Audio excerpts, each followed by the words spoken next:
So, what's wrong with loopers? Here we go. So before we dive into what manufacturers are getting wrong with loopers, I want to outline the 3 types of artists that loop.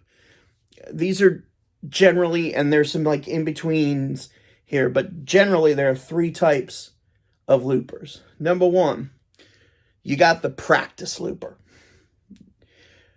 And this is the person that they just use a looper to practice, whether practice solos or there's lots of different practice applications. That's not the point of this video. Maybe if you want a video on how to practice guitar with a looper, maybe leave a comment down below and let me know you'd like to do that. So, but number 1 is the practice looper. Number 2 is the part-time looper. This is the gay musician who has a looper on stage and like maybe during the bridge or he'll do a separate chorus and he'll just loop that chord progression and solo over it. He has parts of songs where he comes into a loop and out of a loop. And then there is the one-man band. Right? There's the guy whose whole show, his whole act is built around the looper. And he uses it for everything, almost every song. And he gets real in the weeds with the looping, really advanced. So with that in mind, let's talk about the problems with looping. So the first one, we want to talk about the basic loopers. So these basic loopers are generally going to be purchased by 1 and 2, right? The practice and the part-time looper. Okay, and so with these loopers, the 1-button loopers are a problem, okay? And so I get that you're trying to get them into the small form factor. I have done plenty of gigs with a ditto looper, with one of the little baby ditto loopers. Of course, you can learn how to make it work, but 2 buttons is a lot better than 1. So that's the first thing. You need to have a record overdub and a play undo button, and a stop undo button. Now, as far as I know, like the under $100, I think Donner makes one. It has like a drum machine. I had one of those at some point, and the implementation between the drum machine, there wasn't any syncing, and it was very hard to get it to work together properly. Like your foot timing has to be like perfect. I didn't like it. But the looping, if you just use the basic looping, was fine. And then MXR obviously has the one that goes long ways. They just took, a regular size pedal, made it long ways, and put a button on the other side. Implementing that into your pedal board is a little difficult, but it has the 2 buttons, and that might be a little bit over, maybe like $120. But other than that, maybe there's one on Amazon. But there's very few that have 2 buttons. And those buttons aren't that expensive to put on there. So it's more about real estate and just do better. Design something better. The other thing with the simple loopers for the first 2 groups is that fade out. Having like a little switch on there, a little button, then when you push it, the loop fades out. I would prefer that they default to fade out as opposed to a hard ending. And now there's applications where you want a hard ending versus a fade out. But how hard is it? These things are digital anyway. How hard is it just to put a little button bloop, that says fade out? That should be on every one. It doesn't even have to be foot switchable, just a little fade out. And the ditto loopers, the new ones, have the little buttons to go between the different banks. Well, why not just have a third one for fade out? Now, the Boss RC5 does it for sure. I've owned the Boss RC5, so I know it does fade out for sure.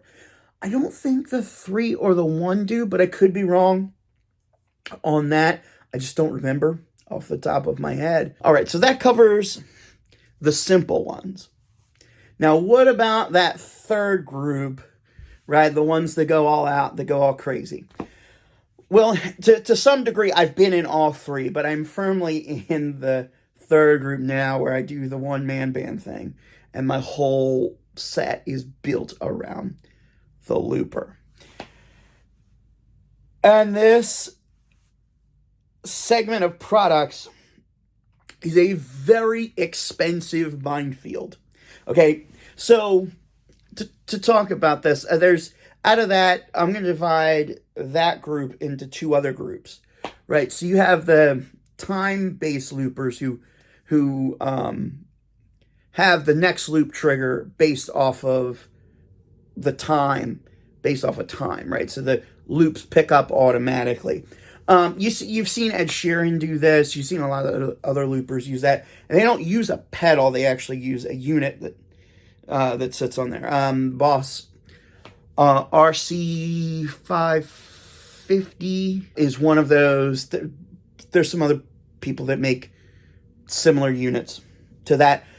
There's a lot of really good apps for iPad and Mac and PC, I'm sure, that do things like that people are using. I'm not going to delve into that. I'm talking about the pedal world, because that's the focus of this video, is the pedal world. And for guitar players such as myself who do this type of looping, we don't have the, like, to be able to load in. You see Ed Sheeran, he's got the drum units, and he's got the different units, and he goes to the different stations. You see other artists do that. Well, I'm not loading all of that in and out every show. I need to keep things as small, as compact as possible. And operating things with my feet is just the way to do it. And there are 3 or 4 main pedals that accomplish this. There is the RC600 from Boss. There is the Headrush looper board, which is interesting now. I think they've discontinued it. It's out of stock, and it doesn't seem like it's gonna be stocked again, is what it looks like on Sweetwater.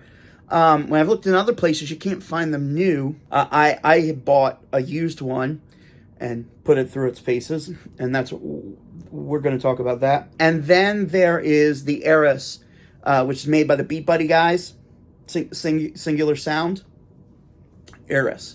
Okay, so those are the 3 big boys, and to a lesser extent, there's the one I use, which is the RC500, which we will get back to at the end. So first things first, with the Singular Sound Headrush. Now, on the surface, it looks like, oh man, this is like 6 loops. It works very differently, and it's like a smaller box. But to cut to the chase with this, to do what the other ones do, you have to buy a separate MIDI control unit, and then you have to go buy a Beat Buddy to be able to get the drum sounds, or you're loading your own drum loops.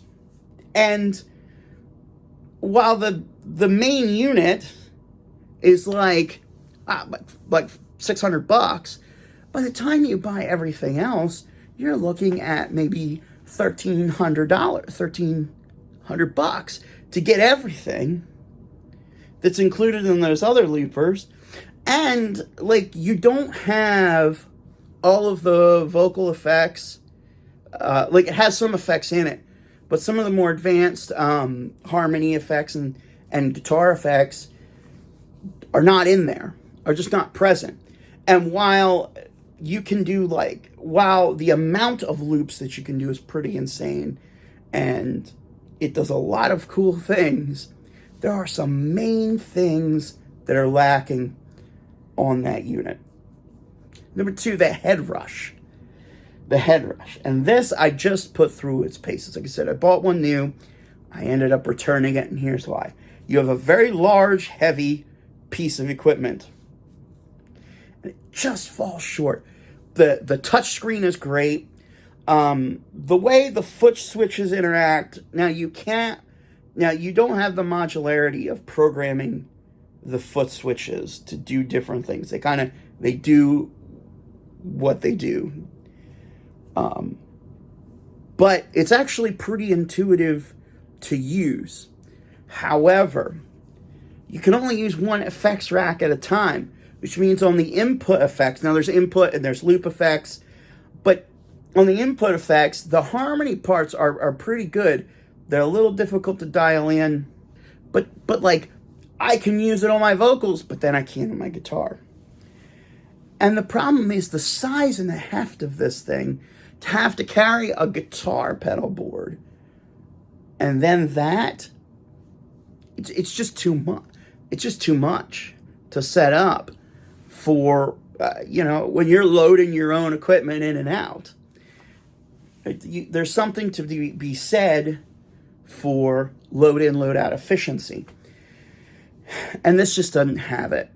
And even the guitar stuff they have is cool. You can do the octave to get the bass. It's there, but not there. It just falls short. Now, I'm hoping that maybe Headrush is working on a new looper board. And if you are, I hope by chance they watch this video and maybe get some ideas. If like making it lighter, I will pay that. The looper board's about $1,000. I would pay $1,300 if it was shorter, maybe a little less tall, maybe just had a wider touchscreen. I mean, I don't know how that works. Is it the MX5, the smaller Headrush board? If that smaller Headrush board guitar was built in to the looper board and you had like 4 extra pedals to be able to control that, that would be perfect.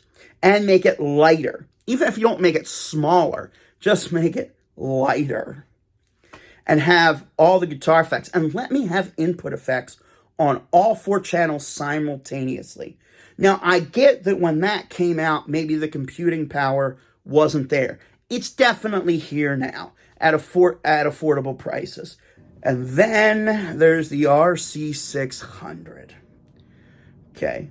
And so this, while not as big or heavy, about as wide, maybe a tad wider, but not as tall. So it is smaller and lighter. And that is infinitely programmable. You can program every button to do what you want when you want. So it is super flexible. The drum sounds are excellent. The effects are excellent. You can put, you have vocal effects. You have a bunch of stuff. But there's no touchscreen. And you have to do everything with the encoders. And while it's pretty easy to figure out the boss thing, like the thought process behind all the controls, whether it's the RC5, the 500, or the 600, are all very similar. So if you had a 5, you'll be able to move up the ranks pretty easily. But it's kind of a pain in the neck to do basic things like naming your loops. It's pretty important to be able to have, when you have 40 or 50 songs programmed into a thing, it sure helps to have the names of the songs written in. But because it doesn't have a touch screen, but more importantly, because the app sucks. The app is terrible. You can basically just transfer files. That's pretty much all the app does. Oh, and then you have the, give you loops. They give you, like rhythms and backing tracks that you can use to solo over. What does, I mean, it's fine for bumper music, but obviously I'm doing cover songs and original songs, and that's not that helpful. Other than that, you're just moving files back and forth. Dang it, let me control and program the device from my Mac. You don't have to implement a touchscreen if you have proper control software. Fender did this brilliantly. Boss does this with other pedals. Boss does this with some of their guitar multi-effects pedals. They do this with the Katana. You know, if you can do it for the Katana, why can't you do it? You can do it for a $300 Katana, but you can't do it for a $700 looper? Come on, Boss. This is an epic failure of the Boss pedals. And so they chose not to go to the touchscreen to keep the thing smaller and lighter. I'm okay with that if you provide the software. Rant on Boss over. Because everything I said there applies to the 500 as well, and the RC5. Now, if you have the RC5 and you're generally not going to be doing stuff as extensive, so it's forgivable there. But it's just not forgivable when you're spending even $350 for the RC5 or for the RC500. But when you go up to spend $600-700 for the RC600. The other thing is, it would be nice to have a looper pedal with 4 tracks. 3 or 4 tracks is really good. But you either have 2 or 6. There's nothing in between. That's another thing. It's like the 300 had 3 loops. When they came out with the 500, they went to 2. And it would be great if they did something that had, like if they did an RC 400 that was priced in the middle. Even if it had had all the 500 things, because the 500 doesn't have the effects. So if you did that, but just gave me even if you gave me 1 more channel, but if not 2, but kept it in a more compact situation. So there's my frustrations with Boss. With all of that being said, if you're in the market, if you're looking to step up into that one-man band looping board, maybe this gives you some food for thought. I can tell you what I did. I tried these loopers, and I stuck with the 500. Now, the 500 at 350 does not have enough buttons, and I have the FS7 foot switch, and then I have the Boss MIDI switch, and so I've added switches to it, but because all of the sizing of all of that stuff, I was able to organize that on my pedal board and maybe show a picture of that setup now. And while having more than 2 loops would be helpful, it's fine for me now. I'm having trouble with the firmware on the Boss, and so I'm going to have to, I've backed it up, I'm going to have to flash it and start over and restore it again. If Boss could create a software that allows you to completely program their looper pedals, they would be far and away the best solution. I mean, it wouldn't even be close. They would win the day, hands down. And that's easy to do. You don't have to, the other makers have to make big hardware changes. I'm not even asking you to change hardware. That software update, creating that control software, should not be that hard. Boss should be able to put that out. Obviously, it takes time to develop that software, but Boss should be able to do that. So, Boss, please, for the love of God, will you create a control software? Come on, please. So anyway, so those are the problems with the existing loopers and how they can be fixed. Let's see what manufacturers come out with. Like I said, right now, I do think Boss has the best, but it's certainly not perfect. Like and comment and subscribe and all the YouTube stuff. Let me know what you think. What's your experience with looping? Do you have any ideas to get around some of these issues? Let me know in the comments. Thank you for watching, and remember, it's always about the song. Peace.